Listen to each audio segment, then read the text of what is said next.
Luiz Fux assume hoje a presidência do Supremo Tribunal Federal. Ontem, inclusive, Dias Toffoli foi homenageado no Supremo. Até mesmo o presidente Jair Bolsonaro participou da sessão. Conta os detalhes, Natália Pazzi. O presidente da Câmara, Rodrigo Maia, afirmou que a principal marca do ministro Dias Toffoli como presidente do Supremo Tribunal Federal foi o compromisso com o Estado Democrático de Direito, com a Constituição e com a democracia. Segundo ele, a atuação firme e perseverante de Toffoli é uma lição que ficará gravada nas instituições. A principal marca de sua gestão, contudo, presidente Toffoli, é para mim o compromisso com o Estado Democrático de Direito, com a Constituição e a democracia, a coragem e a altivez para defender as instituições daqueles que, abusando de seus direitos, procuram não criticar, mas constranger, ameaçar e, por fim, calar os poderes da República. A gestão do ministro Dias Toffoli representa um tempo de diálogo entre os poderes da República, independentes e harmônicos. A homenagem foi prestada ao ministro, que entrega o bastão da corte nesta quinta-feira ao ministro Luiz Fux. No seu discurso, Dias Toffoli destacou a conduta do Supremo diante dos ataques à democracia e no combate às fake news. Sabemos que esses ataques às nossas pessoas e às nossas famílias não foram ataques a nós, foram ataques às instituições e mais ataque à democracia, ataque ao Estado Democrático de Direito, o que não se pode tolerar.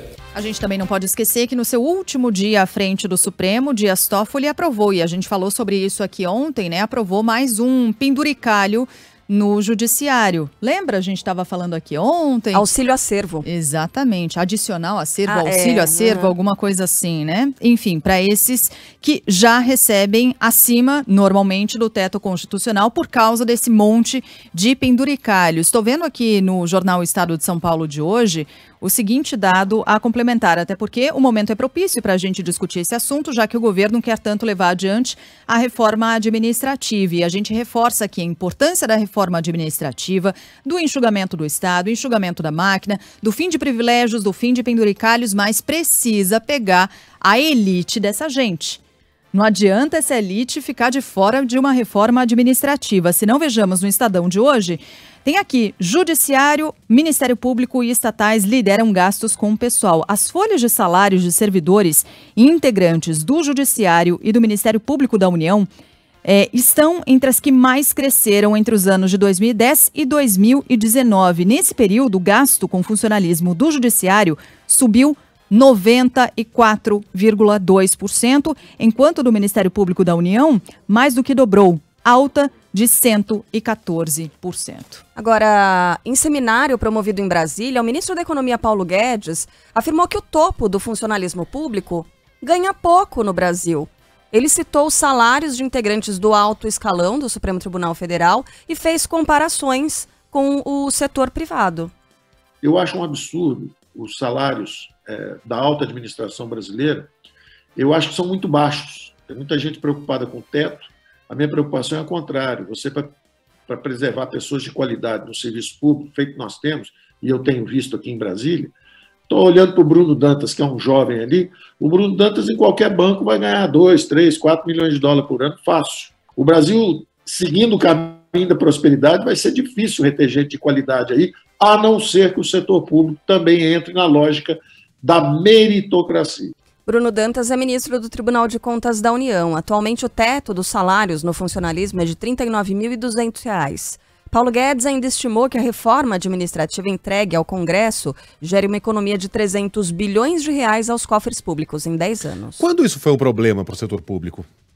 Pensa no cargo de ministro da Economia, já que o próprio Paulo Guedes foi quem defendeu essa nova ideia. Quando é que um economista convidado para assumir o ministério negou esse convite? Isso não acontece, a não ser quando há sérias divergências ideológicas entre o convidado e o líder em questão.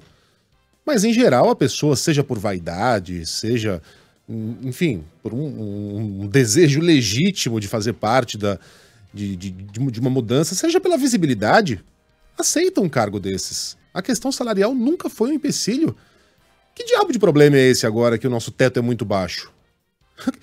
Estamos falando aqui de 40 mil reais, de salários que chegam a 100 mil reais porque acabam furando esse teto. Que problema é esse? De que cartola Paulo Guedes resolveu tirar essa questão agora de que a elite do funcionalismo precisa ganhar mais dinheiro? Que time, hein, ministro? Que momento, hein? Que momento, hein? Que momento. Até porque a gente sabe que isso num futuro se transforma, você falou da visibilidade, né? Quando um economista como esse, ele deixa um cargo público, ele vira uma referência na área e ele é chamado para palestras, né? E ele cobra muito caro por isso. A gente sabe que esse mercado existe, é um nicho que existe, é muito forte. Então, nesse período em que ele ficar recebendo, só 40 mil reais por mês, todo mês, no futuro vai render muito e muito mesmo, né? Ainda mais em um outro cargo no setor privado, como o próprio ministro Paulo Guedes disse. A gente falou agora há pouquinho sobre o tal do adicional de acervo, que é um desses muitos penduricalhos, né, para juízes, esse que foi aprovado no último dia de mandato de Dias Toffoli à frente do Supremo.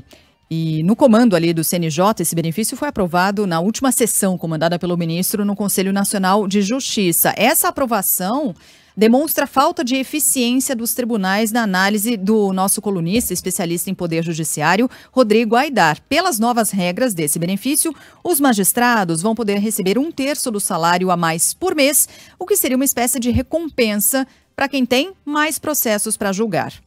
O índice de processos que entram e o judiciário não consegue dar vazão a ele no mesmo ano é de 70%. E aí, os processos se acumulam e os juízes ficam, de fato, sobrecarregados. Para compensar essa sobrecarga, o judiciário cria o quê? Prêmios em dinheiro. Ou seja, é um prêmio em dinheiro que premia a própria ineficiência. A gente podia chamar isso de auxílio incompetência. A gestão do judiciário é incompetente e os juízes não estão preocupados com isso. Muito mais apropriado isso, né? Que o Aidar disse, auxílio incompetência, né? Acho que cabe mais nesse caso do que um auxílio ou um adicional de acervo.